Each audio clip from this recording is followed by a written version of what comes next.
부르셔서 제가 역량이 부족함에도 불구하고 오늘 이 자리에 불려 나왔습니다. 우리 좌장님, 저한테 주어진 시간이 한 30분 정도 되는가요? 네, 예.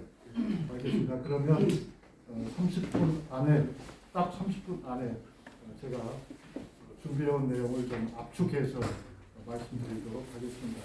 자세한 내용은 나눠드린 책자에 적혀 있고요. 제 말씀은 그냥 저를 보시면 될 것 같습니다. 제가 책자에 읽지는 않고 중요한 내용을 여러분께 말씀드리는 식으로 하겠습니다. 그럼 이제부터는 앉아서 말씀드리겠습니다. 이 암행어사 박문수의 리더십을 좀 설명해 달라는 그런 주문이었는데요. 좀 고민을 했습니다. 고민을 하면서 흔히 소통이라든가 뭐 여러 가지 다른 우리에게 익숙한 방식으로 박문수의 리더십을 말하는 경우가 많았는데요. 그게 물론 옳죠. 그게 옳지만 저는 이제 좀 새로운 느낌을 갖고 싶었습니다. 그래서 그런 우리에게 익숙한 용어를 버리고 다른 의미에서는 익숙하지만 박문수와 관련해서 써보지 않은 단어를 찾아냈습니다. 그것이 바로 옴부즈맨이라고 하는 표현인데요.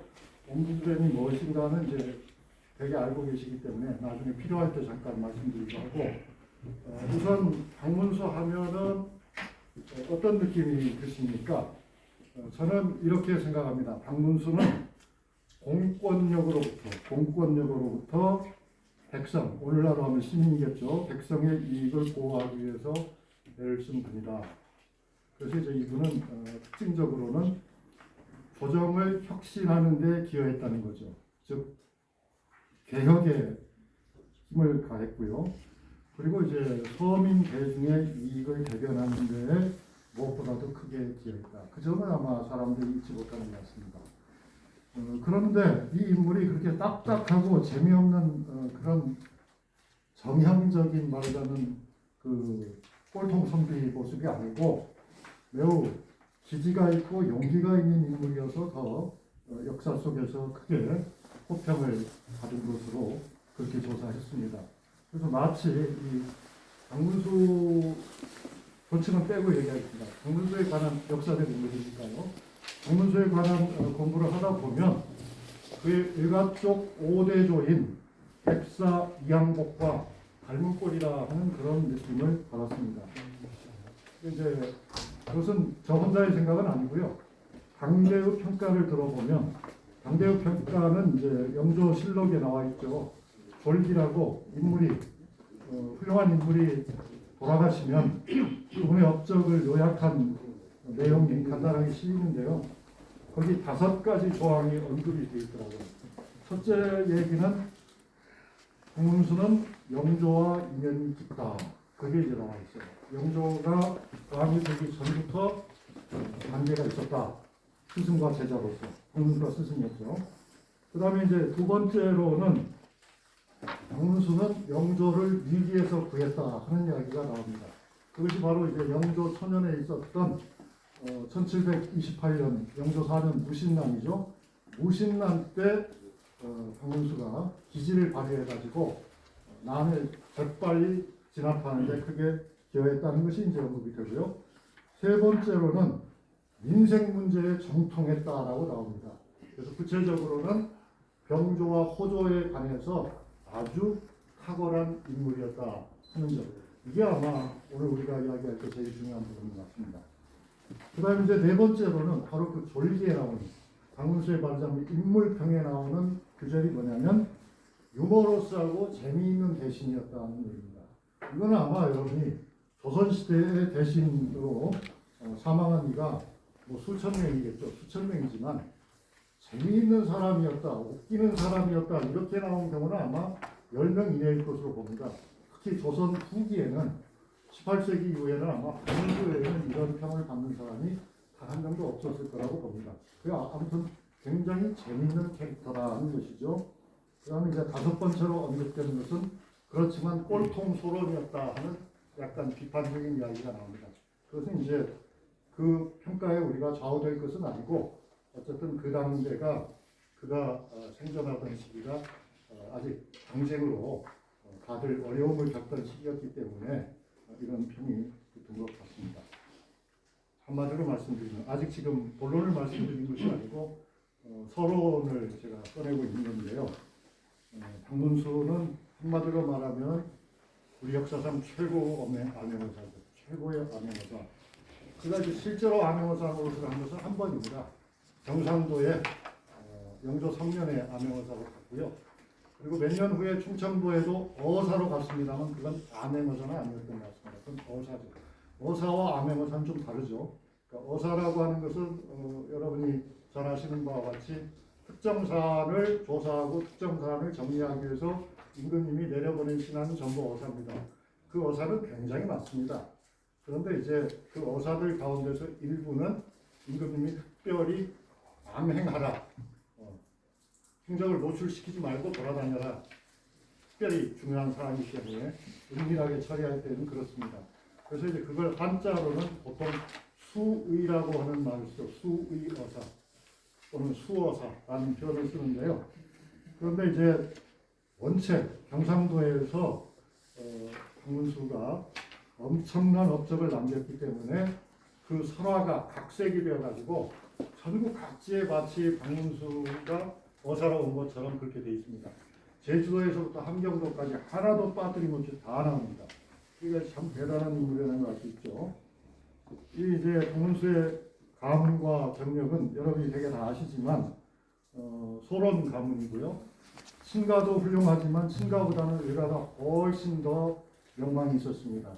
그리고 오늘 지금 아까 임 선생님이 이 자리에 오셨는데 그 박문수 어사 탄생지 옆에서 임 선생님이 오셨는데 바로 이 진위 그 경주이 씨 특히 백사 이항복 자손들 그 자손 중에서도 이제 일부가 여기 사셨고 여기 이 가운데서 이제 이 집안에서 결국 나중에 누굽니까 이유원이라고 들산 이유원이라고 하는 또 큰 인물이 나오고 그 밑에서 이제 신흥무관학교가 만들어지고 그렇지 않습니까?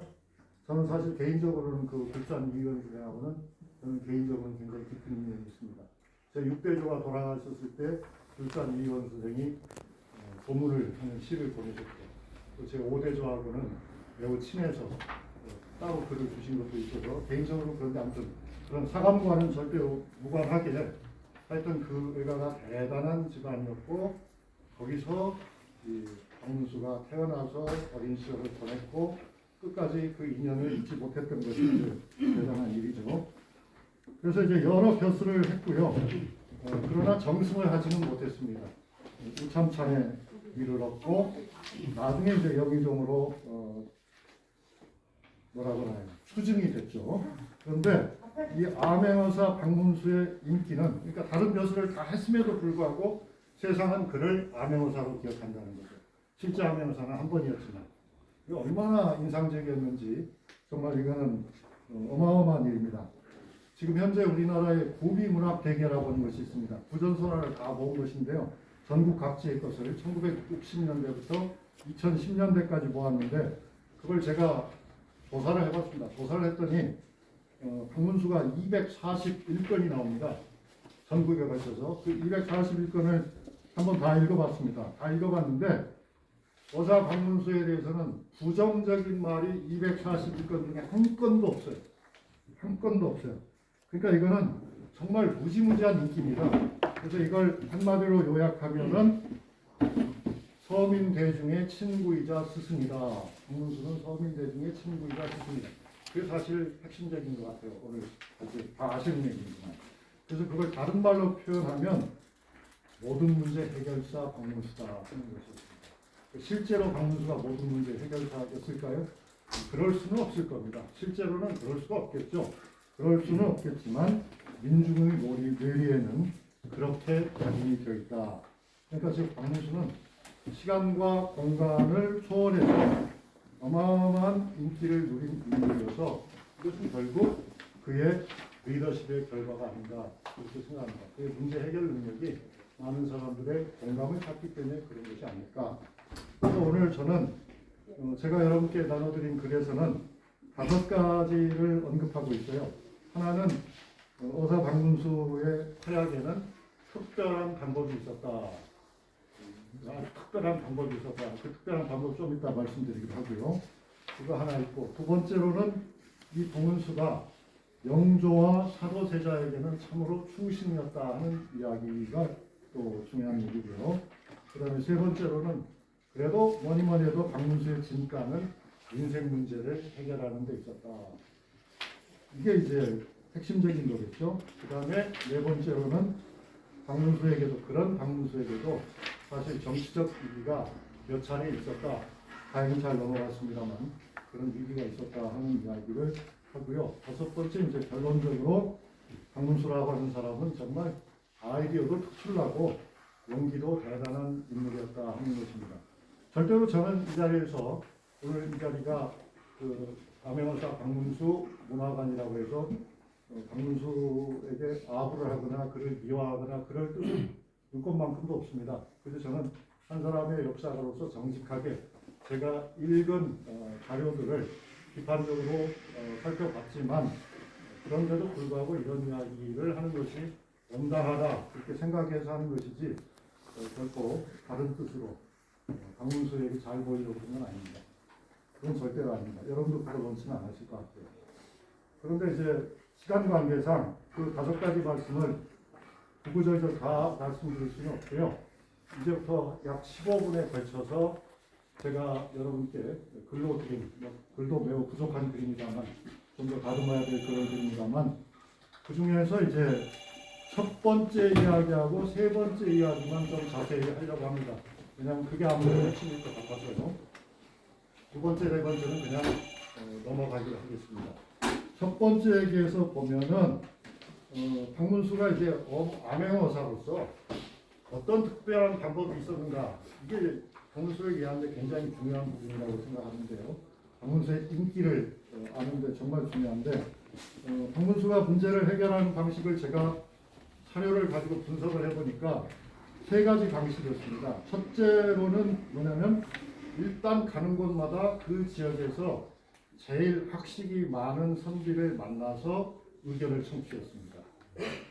왜 그랬을까요, 여러분? 저는 이것이 바로 지역 사정을 광범위하게 그리고 객관적으로 파악하기 위한 노력이었다고 생각합니다. 제일 학식이 높은 분이니까 아무래도 그런 여러 가지 지역 문제에 대해서도 좀 더 객관적인, 좀 더 의미심장하게 말씀을 한마디로 하더라도 할 수 있을 거다.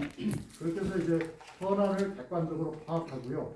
그 다음에 두 번째 단계에서는 각 지역의 부로라는 말은 일종의 장로죠. 나이 많으신 분, 말하자면 전임 이장, 전임 연장 이런 분들이겠죠. 지역의 오피니언 리더들이겠죠. 지역의 오피니언 리더들을 광범위하게 만나서 이 의견을 청취했다 하는 것입니다. 이건 결국 제가 보기에는 정보도 정보지만 아마 그 부분에서는 다양한 이해관계를 정확하게 획정하기 위해서 그랬던 것 같습니다. 이 동네 사람들은 이 문제에 대해서 이런 고민을 가지고 있죠. 저 동네 사람들은 저런 고민을 가지고 있고 어떤 부분은 공통적이고 어떤 부분은 서로 배타적이어서 이제 문제를 말하자면 앞에서는 그냥 단순한 객관적 차원에서의 인식이라고 한다면 두 번째로는 문제를 처리할 적에 어디에 초점을 둬야 할지 어디가 어려운 지점인지를 아마 정확하게 이해하기 위해서 두 번째 그 부로들을 많이 만났던 것 같습니다. 그리고 나서 이제 세 번째 문제를 해결하는데요. 문제를 해결하는데 이때 이제 역할이 확실히 옴부스맨으로 보인다는 거죠. 그게 이제 결국 뭐냐면 여러 가지 복잡하고 여러 가지 중층적으로 얽혀 있는 그런 문제들을 서민 중심으로, 백성 중심으로 문제를 해결하는 식이었다 하는 것입니다. 그 이제 바로 서양에서 말하는 옴부즈맨이 그거죠. 거중 조절자의 역할이죠. 거중 조절자. 이게 다 아시는 것처럼 우리 좌장께서는 석사 논문을 옴부즈맨에 관해서 쓰셨다고 하니까 사실은 좌장님께서 더 설명을 잘 하시겠지만 발제자가 저니까 아주 간단하게 말씀드리면 이게 이제 1809년 스웨덴에서부터 시작이 됐다고 하는데 핵심은 뭐냐면 국민의 자유와 권리가 행정부의 권리에 의해서 행정부의 행정부 관리들에 의해서 지나치게 침해되지 않도록 신속하게 해결하고 처리하는 일종의 구제 제도라 하는 것이죠. 지금도 옴부드맨의 역할을 우리가 기대할 때가 많죠. 그러니까 따지고 보면 암행어사가 바로 한국식 조선식 옴부드맨이었던 것입니다. 암행어사는 관리들, 아전들, 그렇죠. 그 다음에 여러 가지 제도로부터 발생하는 문제들이죠. 주로는 이제 사리사욕에 관련된 문제들, 강파적 이해득실에 구애되는 문제들, 이런 문제들을 짧은 시간에 깊이 파고들어서 공정하게, 유능하게, 효율적으로 처리하라고 암행어사 제도를 준 것입니다. 근데 사실 효과는 없었다고 합니다. 오히려 부작용이 더 많았다고 그렇게 얘기합니다. 그러나 이제 그렇지 않은 경우가 가끔 있었는데, 아주 가끔 있었는데, 대표적으로 성공적인 인물이 바로 박문수였기 때문에 우리가 지금까지도 얘기를 하는 거죠. 그래서 정보를 제공한 학자들도, 오피니언 리더인 프로들도, 또 이해 관계의 최말단 피해자인 서민 대중들도 환호했고, 더군다나 박문수가 암행어사로서 만나야 했던 경상도의 양반 선비들은 실은 박문수와는 간파가 아주 다릅니다. 박문수는 소론이고 거긴 남인이고 간파가 달라요. 그럼에도 불구하고 간파를 초월해서 모든 문제를 원만하게 해결했다는 점에서 박문수가 받은 박수는 정말 값진 박수였다, 그렇게 생각합니다. 그래서 사람들이, 경상도의 많은 선비들이 박문수가 단행한 것은 불과 몇 개월밖에 안 되지만 거기에 많은 기록을 남기고 있습니다. 문집에 많이 기록이 되어 있습니다. 그리고 박문수 역시도 단순히 문제만 해결한 것은 아니고요. 그것은 아니고 문제가 아닌 문제들도 많이 해결합니다. 문제가 아닌 문제라는 건 무슨 뜻이냐면은 그 경상도에 있는 많은 선비들이 윤리적으로, 도덕적으로, 품행면에서, 학행면에서 칭찬받아 마땅한 그런 사람들이 있으면 그걸 다 깨알같이 적어다가 임금님께 보고를 했어요. 그래서 그분들이 다 정부로부터, 조정으로부터 포상을 받았습니다. 그러니 뭐 그 지역 인심이 어떠했을지는 여러분이 상상하실 수 있을 것 같습니다. 그런 것들이 바로 박문수 리더십의 핵심이었다 하는 이야기입니다. 그래서 이제 첫 번째 얘기가 끝났고요. 두 번째, 우리가 충신이라는 얘기는 따로 설명드리지 않고 토론을 통해서 해결하기로 하고요. 민생 문제에 대해서 조금만 더 깊이 들어가 보려고 합니다. 그러면 이제 제가 지금 7분 정도 시간이 있으니까요. 민생 문제를 한 5분 정도 말씀드리면 될 것 같습니다. 그 민생 가운데에서도 이제 민생 문제를 얘기할 때 우선 네 가지를 간단하게 말씀드리겠습니다. 하나는 전체적인 프레임이 어떻게 된 거냐면요. 18세기가 특히 민생의 문제가 심해졌습니다. 그 까닭은 뭐냐면 영조의 아버지인 숙종 때부터 우리나라에서 화폐가 제대로 돌아가기 시작합니다. 그래서 화폐 경제가 짧은 시간 동안에 갑자기 발달하게 되니까 양극화 현상이 굉장히 심해집니다. 그리고 화폐를 이용해서 뇌물을 주고받거나 또는 그러니까 관리들의 입장에서는 자기들끼리 뇌물을 주고받는 것도 있지만은 백성들을 착취하기가 굉장히 쉬워집니다. 왜냐하면 쌀로 받아가지고 가려면 무거워서 힘든데 돈으로 챙기면은 소 몇 마리 다 싣고 가면은 그게 큰 세상이 되는 거잖아요. 그래서 이제 그런 것들이 굉장히 큰 부작용으로 작용하고 있습니다. 그래서 민생의 문제를 푸는 것이 굉장히 급박한 문제였다 하는 게 하나고요. 두 번째로는 그가 이제 정말 백성의 편이어서 어떤 점에서 백성들이 아주 통쾌한 환호성을 지르게 하냐면은 당시에 많은 관리들이 백성들을 겁박해가지고 겁을 주는 겁니다. 해가지고 자기가 별로 정치를 잘 못했는데도 잘했다고 선정지를 세우도록 하고 심지어는 살아있는데도 생사당을 세우게 하기도 하고 뭐 여러 종류의 기념비를 건립하게 강요하는 경우가 있었습니다. 그런데 박문수가 이걸 영조에게 다 정확하게 말을 해가지고 일거에 전국에 있는 생사당을 다 없애버리고 선정비를 다 없애버립니다. 그래서 사실 지금 남아있는 선정비나 이런 것들이 아직도 많은데 그거는 그 이후의 선정비가 대부분입니다. 박문수 이전의 선정비로 남아있는 것은 지금 거의 없습니다. 그러니까 백성들이 얼마나 통쾌하게 여겼습니까? 그리고 저 사람들 말에 아무것도 우리한테 해준 게 없는데 우리 쥐어 짜가지고 비서까지 세우라고 했는데 박문수 덕분에 그거 다 뽑아버렸으니 얼마나 시원하냐 하는 거고요. 그 다음에 이제 세 번째로는 병조죠. 박문수가 병조위를 보면서 예산이 과도하게 책정되어 있을 뿐만 아니라 예산 집행이 철저하지 못하고 감사도 없다는 점을 확실하게 알았어요. 그래서 그가 병조의 예산 사용에 관한 매뉴얼을 작성했습니다. 그게 아주 이제 큰 공이었고요. 그 다음에 끝으로 하나 더 말씀드릴 거는 호조 판서로서의 역할도 굉장히 컸다. 호조 판서 역할을 할 적에도 호조가 바로 요즘으로 치면 이제 재정 담당하는 재정기획원인가요? 뭐 하여튼 재정에 관계된 여러 가지 부서들이 있는데 그거잖아요. 그런데 그 업무를 정확하게 인식하고 정확하게 관리한 사람이 조선시대 판서 중에 거의 없었어요. 왜냐하면 대개는 전문 관료가 아니고 돌아가면서 하는 거였기 때문에 호조 판서, 사월, 이조 판서, 닷새 그렇게 한 사람들도 많습니다. 심지어는 임명만 되고 현직에 나가지 않는 사람도 많습니다. 실무를 정말 정확하게 이해했던 호조 판서는 조선은 세 사람 정도를 꼽습니다. 하나가 김육이고 또 하나가 박문수고 또 하나가 민준원이라고 하는 분이 있습니다. 그 세 분이 호조일을 정확하게 알았다. 그래서 특히 이제 박문수는 들어오는 것과 나가는 것을 정확하게 판단했기 때문에 민생의 부담을 줄여줄 수 있는 방법을 많이 만들어냈어요. 그 혜택을 노비들까지도 볼 수가 있었다 하는 것입니다. 그게 이제 그 정도 되면 이제 제가 거의 다 설명을 했고요. 자세한 것은 이제 읽어보시면 되겠습니다. 끝으로 결론적인 말씀인데요.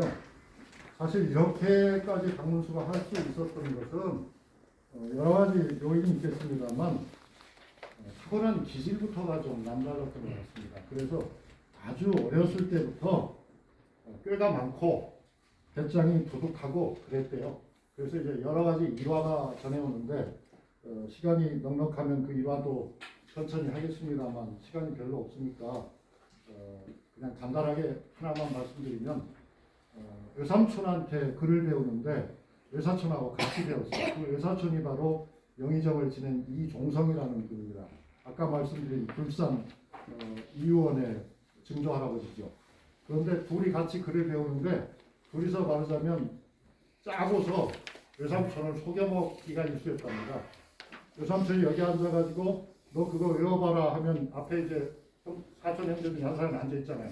외워야 되는데 사실 외우지를 못했어요. 그러면 책을 거울로 비춰서 뒤에 사촌 형제가 앉아있는 거예요. 그 거울로 그 책의 내용을 비춰주면 그걸 보면서 마치 외우는 것처럼 읽는 거예요. 근데 이종성이가 자기가 할 때는 그렇게 해놓고 박문수 차례가 되니까 거울을 딱 엎어버린 거예요. 그거 어떠라는 거예요? 이제 너 혼나고 맞으라 이거잖아요. 그때 박문수가 바로 그걸 까버려요. 외삼촌, 제가 아까 왠 줄 아세요? 제가 다 보여줬거든요. 제 거울 덮은 거 보세요. 말하자면 그렇게 아주 남다른 박문수였다. 좋은 겁니까? 나쁜 겁니까? 아무튼 그런 사람이었어요. 그러니까 문제 해결 방식이 다른 사람하고는 좀 달랐죠. 돌아가는 것이 없는 사람이에요. 그 다음에 일을 아주 꼼꼼하게 하기로 유명해가지고 경조가 칭찬을 하잖아요. 내가 언제 다시 이런 사람을 어디서 구해야 할지를 모르겠다. 그런데 이제 결론적으로 앞에도 충분히 말씀드렸습니다만 여러 가지 말씀을 드리다 보니까 혹시라도 그걸 또 놓치게 될 것 같아서 네 글자로 말씀드리면 박문수의 그 옴부스맨 리더십은 한자식 표현으로 하면 우리에게 익숙한 억강부약이라는 말로 표현할 수가 있을 것 같아요. 그러니까 강한 자를 누르고 약한 사람을 도와주는, 즉 사회적 약자인 백성을 편들어주는 영원한 옴부스맨이었다. 그 비결은 다시 말씀드리지만 일단 정확한 정보를 광범위하게 수집해서 객관적으로 상황을 파악하고 그것이 다양한 이해 세력에게 어떠한 장점과 단점으로 작용하는지를 파악을 한 다음에 그러면서도 중심을 강자 중심으로 문제를 풀지 않고 최약자 중심으로 문제를 풀어나갔다.